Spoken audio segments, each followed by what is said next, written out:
Thanks, Parker. Extraordinary thing you're going to do. I'd like to introduce, ladies and gentlemen, Kashfia Rahman from Bangladesh. Kashfia is in university where she's majoring in marketing, and her minor is human resources. She's completely engaged in social activity through various organisations in Bangladesh. I'll give you some examples. She's organised twice the blood donation drives at her university. She's volunteered for the AIDS awareness seminars, the corporate social responsibility workshops. She raised funds every year for the annual flood relief programme, for the natural calamities like cyclones. She's volunteered in the human trafficking awareness programme, self-defence for women, and she's put herself forward as a freelance translator and translated interviews of various general GPs around Bangladesh. Yet another extraordinary delegate here to speak to you this morning, Kashfia Rahman, Bangladesh. Where are you?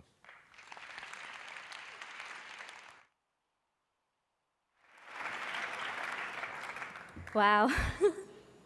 All right, Parker really set up the bar, so I don't know whether I can speak as well as he did.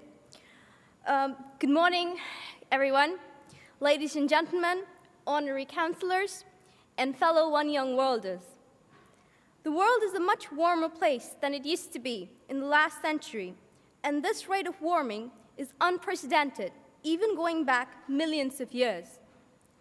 Global climate change has emerged as the greatest threat facing humankind today. What the future will bring us, we cannot say. But even the present has brought considerable warning signals. According to Norman Wyers of Oxford University, global warming might lead to as many as 200 million people displaced by the year 2050. These people are known as climate refugees and are likely to create new socio-political instability in the world.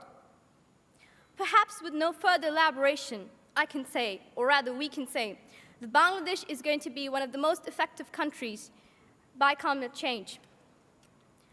Let me give you an example.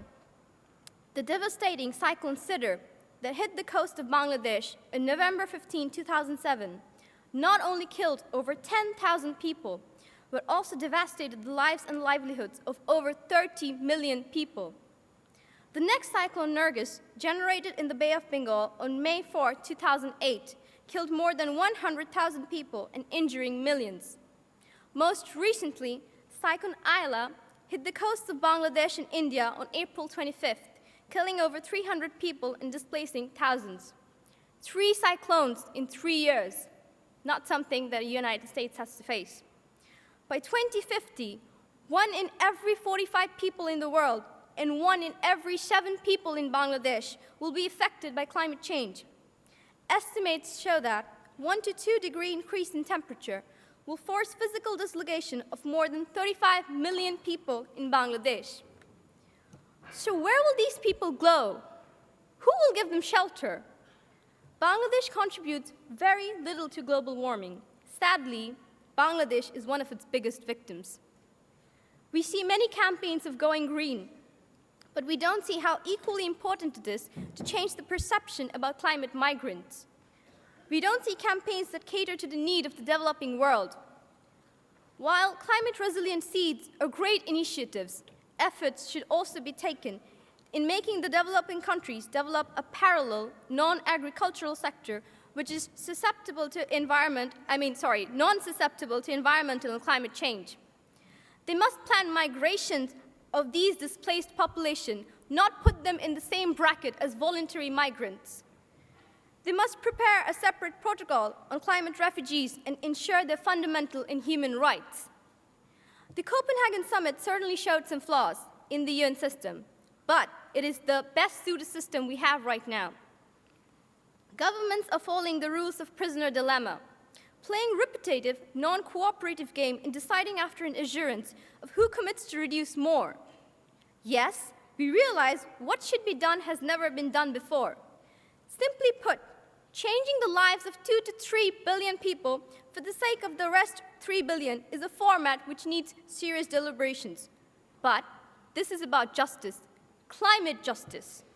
We cannot keep discounting the welfare of future generations for our own present. So next time when you ask the logic of any legislative action to combat climate change simply because, 1, it will cost too much, and 2, why should we do it when others don't? We have to remember the challenges our children and grandchildren have to face. We should remember how we are putting our future generations at risk even before they are born. And that is why, to protect what we have now, governments must take deliberate legislative actions that guarantee reduction of carbon emission agreed and met by 2020. Thank you very much.